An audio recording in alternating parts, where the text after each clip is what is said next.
வணக்கம். ஜபை இஜட் from Javadhupatti Pudur. Power writer அப்படிங்கிற அந்த யூடியூப் சேனல் மூலமாக உங்களை மீண்டும் சந்திப்பு ரொம்ப மற்ற மகிழ்ச்சி. அத்தோட எங்கள் சேனலை சப்ஸ்கிரைப் பண்ணுங்கள், பெல் பட்டன் அழுத்த மறந்துடாதீங்க. அத்தோட எல்லாத்துக்கும் ஷேர் பண்ணுங்க. பொதுவாக எல்லாருடைய வாழ்க்கையிலையுமே காதல் அப்படிங்கிறது ஒரு டச்சிங் இருந்துக்கிட்டே இருக்கும். மினிமம் ஒரு 12-13 வயசுலேயே அதனுடைய தாக்கம், அது ஆணாக இருக்கட்டும் பெண்ணாக இருக்கட்டும், இவனை காதலிக்கலாமா, இவளை காதலிக்கலாமா, இவனை காதலித்து கல்யாணம் செய்து கொள்ளலாமா, இவளோடு நாம் ஓடி போய் விடலாமா, இப்படியெல்லாம் ஆணுக்கும் சரி பெண்ணுக்கும் சரி. ஒரு வயது 12, மினிமம் 13, அதுக்கு மேலே ஒரு 15-16க்கு மேலாம் முத்தி போன ஒரு காதலாகவே இந்த காலத்தில் ஆணுக்கும் இருக்குது பெண்ணுக்கும் இருக்குது. குறிப்பாக மாணவ மாணவிகளுக்கு அதுக்காக அவங்க காதலிச்சு உடனே பின்னால் அதெல்லாம் கிடையாது, நான் 13 வயசில் யாரை நினைச்சனோ அவங்கள தான் நான் 25 வயசில் கல்யாணம் பண்ணுவேன் அப்படின்னு அடம் பிடிக்கிறார்களா? கிடையாது. அந்த நேரத்தில் அதனுடைய வெளிப்பாடு அப்படியே போயிடும். அப்புறம் அதுக்கு பின்னால் எத்தனையோ பேர் வாழ்க்கையில் உள்ள நுழைவாங்க. அது ஆணாக இருக்கட்டும் பெண்ணாக இருக்கட்டும். அப்புறம் அந்த நேரத்தில் ஐ லவ் சொல்கிறது இருக்குது. முதல் காதல் தோல்வி, 2ஆம் காதல் தோல்வி, 3ஆம் காதல் தோல்வி, கடைசியாக ஏற்பட்ட காதல் வெற்றி, அப்புறம் காதல் அத்தனையும் தோல்வி, அப்புறம் பெற்றோர்கள் ஏற்படுத்துகிறாங்க பார்த்தீங்களா? அந்த அடிப்படையில் பெற்றோர்கள் காட்டக்கூடிய அவர்களை கல்யாணம் செய்து போகக்கூடிய ஆண்கள் பெண்கள் எல்லாரும் இருந்துகிட்டு தான் இருக்காங்க. ஆக காதல் என்பது எல்லோருக்கும் கைவல்யமாகி விடுவதில்லை, அது வெற்றியை கொடுத்து விடுவதில்லை. பொதுவாக மனித வாழ்க்கையிலோட விஷயமும் அவ்வளவுதான். காதல் அப்படின்னோம்னா அது கல்யாணத்தில் தான் முடியணும் அப்படிலாம் கிடையாது. அது ஒரு நார்மலாக அப்படியே ஒரு பொழுதுபோக்காக இருக்கக்கூடிய ஒரு சூழல் இந்த காலத்தில் நிறைய இருந்துட்டு இருக்கு. அப்புறம் நீ இந்த பக்கமோ நான் அந்த பக்கமோ, அப்புறம் உங்கள் பெற்றோர் காட்டக்கூடிய காதலை நீ பார்த்துக்கொள், என்னுடைய பெற்றோர்கள் காட்டக்கூடிய அந்த அரேஞ்ச்மெண்ட் மேரேஜை நான் பார்த்துக்கிறேன் அப்படின்னு சொல்லிட்டு ஆணாக இருக்கட்டும் பெண்ணாக இருக்கட்டும் எல்லாம் போயிட்டு தான் இருக்கிறாங்க. இது இயல்பு நிலை, இன்னைக்கு மட்டும் கிடையாது. அது ஆரம்பத்திலிருந்து மனிதன் என்று ஆரம்பித்தானோ வாழ்வதற்காக அந்த உணர்வின் வெளிப்பாடு என்றைக்கு அந்த வெளிப்பட்டதோ அன்றிலிருந்து அந்த மனிதன் ஆணாக இருக்கட்டும் பெண்ணாக இருக்கட்டும் புரிந்து கொண்டான். ஆனால் இதையெல்லாம் மீறி பல ஒரு குறிப்பிட்ட நிலைப்பாடு உள்ள பெண்களும் இருக்கிறாங்க.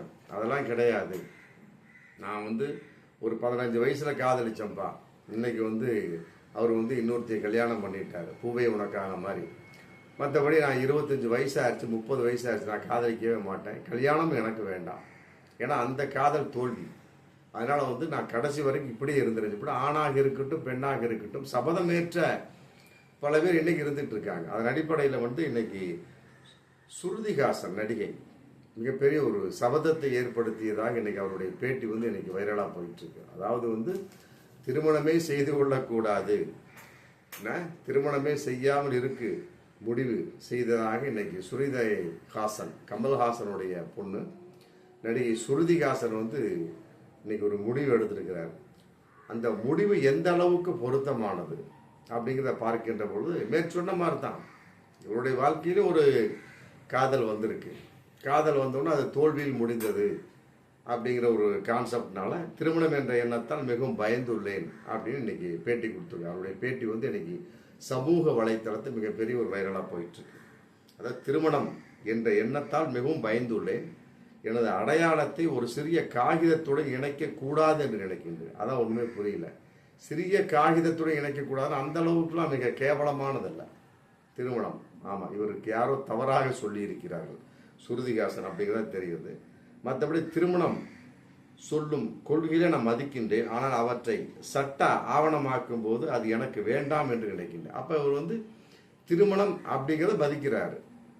ஆனால் சட்ட ஆவணம் அப்படின்னா அப்போ தானே பெண்ணுக்கும் பாதுகாப்பு ஆணுக்கும் பாதுகாப்பு. சாதாரணமாக காதலிப்பது என்பது வேறு, லிவிங் டுகெதர் என்பது வேறு, அவர்கள் பிரிந்து விடுகிறார்கள் அது வேறு. திருமணம் என்று வரக்கூடிய சமயத்தில் அப்புறம் அங்கே அக்னி மிதித்து அருந்ததி பார்த்து அப்படிங்கிற விஷயம். மற்றபடி இஸ்லாமிய கிறிஸ்துவ கான்செப்டில் அது ஒரு அடையாளத்தின் வெளிப்பாடாக வக்கீலை வச்சு மற்றபடி அப்போ தான் ஆணுக்கு பெண் மேலே பயம் இருக்கும், பெண்ணுக்கு ஆண் மேலே பயம் இருக்கும். இதுவும் ஒரு வகையான சட்டத்தின் வெளிப்பாடு தான். அந்த சட்டத்தை நான் ஆவணமாக்குவதை நான் வேண்டாம் என்று நினைக்கிறேன். அப்படின்னா அப்புறம் இவர் கல்யாணத்துக்கு பின்னாலுமே தான் தோன்றித்தனமாக இவர் விருப்பத்துக்கு நடக்க ஆசைப்படுகிறார் திரிசாவை போன்று அப்படிங்கிறதும் இதில் கன்ஃபார்மாக தெரியும். திரிசாவும் அப்படித்தான். அதாவது நிச்சயதார்த்தங்கிற கான்செப்ட் வந்ததுக்கு பின்னால் கட்டாயமாக தன்னுடைய அந்த சினிமா வாழ்க்கையில் வந்து அடிபட வாய்ப்பு இருக்குது அப்படின்னு சொன்ன உடனே அவர் தானாக அந்த நிச்சயதார்த்தத்தை அதோடு நிறுத்துகிறார். கல்யாணம் வேண்டாம் என்று விலகிறார். அதை போன்றதான் ஸ்ருதிஹாசனுடைய ஒரு பேட்டி எனக்கு இருக்குது. அதாவது அது எனக்கு வேண்டாம் என்று நினைக்க ஒரு காலத்தில் திருமணம் செய்ய திட்டமிட்டிருந்த நான் அந்த உறவின் இணக்கமின்மை காரணமாக காதல் முறிஞ்சு. இணக்கமின்மைன்னா இன்னொன்று இல்லாட்டி இன்னொன்று இருந்துட்டு தான் இருக்கும். அப்பாட்ட சொன்னால் அவர் என்ன குற்றவா போறாரு? கமல்ஹாசனை உலக நாயகன், அவருக்கும் கூட திருமண வாழ்க்கை ஒழுங்கு அமையவே இல்லை. ஃபஸ்ட்டு வாணி ஒன்றும் இல்லை, அப்புறம் சரிகா, அப்புறம் இடையில கௌதமி ஒரு டச்சிங் இருந்துக்கிட்டு இருந்தது, அதுவும் ஒன்றும் விளங்காமல் போயிடுச்சு, முடிஞ்சு போச்சு. அப்படிங்கிறப்ப ஒன்றுமே இல்லை. அவரும் பலவிதமான பேட்டிகளை சொல்லியிருக்கிறார். ஆமாம், நான் திருமண வாழ்க்கைக்கு கட்டுப்படாதவன், மற்றபடி எனக்கு அது தேவையில்லை அப்படிங்கிற மாதிரி. காரணம் என்ன? அமையவில்லை, தேவையில்லை. இந்த பாக்கியராஜ்லாம் இருக்கிறாரு. ஃபஸ்ட்டு ஒரு கல்யாணம் பண்ணார், அந்த மாதிரி இறந்துட்டாங்க மஞ்சக்காமலையால். அப்புறம் பூர்ணிமா பாக்கியராஜ் நல்லா தான் போயிட்டுருக்குறாங்க, எந்த ஒரு பிரச்சனையும் இல்லையே. இது மாதிரி அடிக்கிட்டே போகலாம். நிறைய பேர் இரண்டாம் காதல், இரண்டாம் கல்யாணம் அப்படிங்கிறது கூடாது அப்படிங்கிற மாதிரிலாம் கிடையாது. சில பேருக்கு ஒப்புக்கொள்வது, சில பேருக்கு அதை ஒன்றோடு முடித்துக் கொள்வது, ஏதாவது சாக்குன்னு சொல்லி போட்டு அப்படிங்கிற மாதிரி தான் நம்ம ஸ்ருதிஹாசனும் நிலைக்கக்கூடிய ஒரு தொழிலாக இருக்குது. அப்புறம் அதுக்கு மேலே அவர் சொல்கிறாரு, அதாவது திருமணம் என்பது குழந்தைகள் எதிர்கால வாழ்நாள் பொறுப்பை பற்றியது. அது கரெக்டு தான். எப்போதும் நான் ஒரு தாயாக இருக்க விரும்புகின்றேன், ஆனால் பிறக்கும் குழந்தையை ஒற்றை பெற்றோராக வளர்ப்பதற்கு விருப்பமில்லை. புரியல, ஒற்றை பெற்றோராக அப்புறம் இவரே விலகிக்கு வருவோம் டைவர்ஸ் போட்டு. ஒரு பேச்சே எல்லாமே முன்கூட்டி பேசக்கூடிய ஒரு சூழலாக இருக்குது, அல்லது விட தப்பித்து பேசுகிறாரா அப்படிங்கிற சந்தேகம் இதில் வருது. அதாவது யாரோ ஒரு வாழ்க்கை, யாரோ ஒருவருக்கு டைவர்ஸ் ஆகிருக்கலாம், மற்றபடி அவங்க விலகி போய் அந்த பெண் தன்னுடைய வாழ்க்கையை தான் சொல்லி போட்டு ஒரு பெண்ணை வச்சுக்கிட்டு கணவனை விட்டு விலகி வாழலாம். அதுக்காக எல்லோருடைய வாழ்க்கையும் அவ்வாறே இருக்குமா? ஏற்றுக்கொள்ள முடியாது. ஸ்ருதிஹாசனுடைய முடிவு இதை படிக்கக்கூடிய பல பெண்கள் என்ன நினைப்பார்கள் அப்படிங்கிறதையும் நம்ம நினைக்க தோணுது. ஸ்ருதிஹாசன் அதையெல்லாம் நினைக்காம தன்னுடைய கருத்தாக சொல்லிட்டார். அதாவது பிறக்கும் குழந்தை ஒற்றை பெற்றோராக வளர்ப்பதற்கு விரும்பவில்லை. அப்போ பிறந்த ஒரு குழந்தை கல்யாணம் ஆகுது, கற்பனையாக பேசுமே. ஸ்ருதிஹாசனை பொறுத்தவரை கல்யாணம் பண்ணுறாரு. அப்புறம் அந்த கணவன் எதற்காக பிரிய வேண்டும் அப்படிங்கிற கேள்வி இருக்கு இல்லையா? அதையெல்லாம் காரணம் சொல்லலை. அது காரணம் இருக்கத்தாமா செய்யும். ஸ்ருதிஹாசனை பார்த்து நாம் சொல்லக்கூடிய விஷயம் பலவிதமாக இருக்கத்தான் செய்யும். இல்லறம் என்பது அப்படிதான், குடும்பம் ஒரு கதம், அது இருக்கத்தான் செய்யும். அதையெல்லாம் பார்த்தா அப்படின்னா அப்புறம் எல்லாருமே இதே போல ஒரு முடிவெடுத்தாங்க, எல்லா பெண்களும் முடிவெடுத்தாங்க அப்படின்னா என்ன இருக்குது? புரியுதுங்களா? அப்போ பெண் இனம் அப்படிங்கிறது ஒன்றுமே இல்லையே. மனித இனமே அழிந்து போகக்கூடிய ஒரு சூழல்ல இருக்குது. கல்யாணம் என்பது சிலருக்கு தோல்வியாக இருக்கலாம், காதல் என்பது சிலருக்கு தோல்வியாக இருக்கலாம். எல்லோருக்கும் அப்படி அல்ல. இந்த பாருங்க, அனுஷ்கா, நடிகை அனுஷ்கா கூட தன்னுடைய அனுபவத்தை பகிர்ந்திருக்கிறார். அதாவது 16 வயசுல மன்னிக்கணும், 6ஆம் வகுப்பு படிக்கும்போது அப்படிங்கிறப்ப 6, 5, 11 வயசு 11 வயசு படிக்கிறப்ப அவரோட படித்த ஒரு பையன் அந்த அப்பவே அனுஷ்கா ரொம்ப அழகாக இருப்பாங்க போல இருக்கு, ஐ லவ் யூ அப்படின்னு சொல்லியிருக்கிறான். அந்த நேரத்தில் அவரும் அந்த ஐ லவ் யூனா என்ன அப்படின்னு தெரியாமல் அவரும் சரி அப்படின்னு இருக்கிறார். நான் உன்னை காதலிக்கின்றேன் அப்படின்னு சொன்னோன்னு இவரும் சரி அப்படின்னு சொல்லியிருக்கிறார். யார்? நடிகை அனுஷ்கா. ஆமாம், இப்போ அதை பகிர்ந்துக்கிறார். என்ன அப்படிங்கிற சமயத்தில் ஒன்று என்ன பண்ணார், அது புரியாத வயசில் அந்த பையனும் சொல்லிட்டார் ஐ லவ் யூ, நான் உன்னை காதலிக்கிறேன் அப்படின்னு. இவரும் ஐ லவ் யூன்னு சொல்லிவிட்டு சரி சொல்லிவிட்டு இவரும் ஒத்துக்கிறார். அப்படி போயிட்டுருக்கு. அப்புறம் என்ன பண்ண முடியும்? 6ஆம் படிக்கிறாங்க, 7வது படிக்கிறாங்க, 8வது படிக்கிறாங்க. இவர் இப்படி போயிடுறாரு, அந்த அம்மா அப்படி போயிடுறாங்க. நடிகையாக மாறிட்டாங்க இன்னைக்கு அனுஷ்கா. இன்னைக்கு அவரும் இருப்பார், உயிரோடு இருந்தாருன்னா. அனுஷ்காட்ட 6ஆம் வகுப்பு படிக்கும் போதுல 11வது வயசுல யார் அனுஷ்காவை பார்த்து ஐ லவ் யூ சொன்னாரோ அவர் இன்னைக்கு குடியும் இது குடும்பம் கூத்திரமா இருக்கிறாரா அப்படிங்கிறது தெரியல. இருப்பார், கல்யாணம் பண்ணியிருப்பா, வாய்ப்பு இருக்கு. இன்னைக்கு இந்த அம்மா நடிகை அனுஷ்கா நடிகையா மிகப்பெரிய பிரபல்யமா இருக்கிறாங்க. அவர் எந்த அளவுக்கு இருக்கிறார் அப்படின்னு தெரியல. அவர் தான் முதலில் ஐ லவ் யூ சொன்னார் அனுஷ்காவை.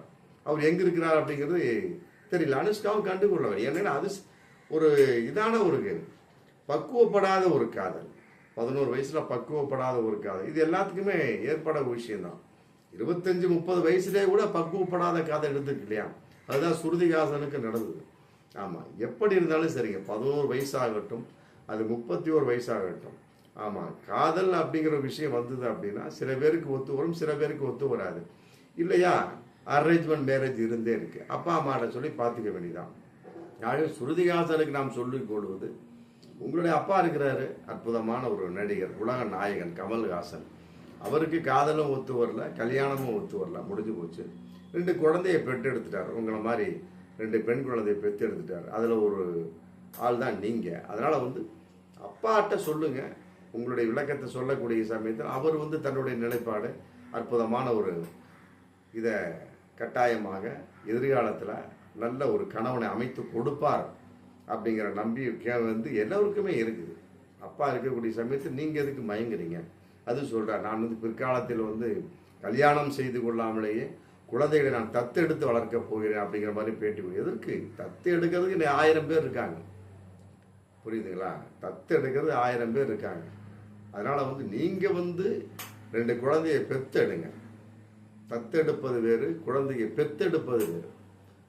பெத்தெடுக்கக்கூடிய சமயத்தில் அதனுடைய உண்மையான வெளிப்பாடு தெரியும். என்னதான் தத்தெடுத்தாலும், இந்த நயன்தாரா பாருங்க, குழந்தைய பெற்றுக்கிட்டாங்க வாடகை தாய் மூலமாக. என்னதான் அந்த டச்சிங் வராது. கர்ப்பமாகி 10 மாதம் கர்ப்பமாகி இன்னும் ஒவ்வொரு மாதமும் டாக்டர்கிட்ட போய் ஸ்கேன் பார்த்து மற்ற சோன்ஸ் எல்லாம் ஏற்பாடு பண்ணி அப்புறம் பின்னால் குழந்தையை பெத்தெடுக்கிறாங்க பார்த்தீங்களா? அதனுடைய நிலைப்பாடே ஒரு தனி விஷயம். ஆமாம், அதன் அடிப்படையில் ஸ்ருதிஹாசனுக்கு நாம் சொல்லிக் கொள்வது, இன்னும் காலம் போய்விடவில்லை. அப்பாட்ட சொல்லுங்க, அற்புதமான ஒரு கணவரை அமைத்து கொடுப்பார். ஆமாம், அதற்கு பின்னால் 2 பெத்து போடுங்க, அதுக்கு பின்னால் 2 தத்தெடுங்க. அதுதான் வாழ்க்கை நன்றாக இருக்கும். பார்த்து மீண்டும் அடுத்த வீடியோ.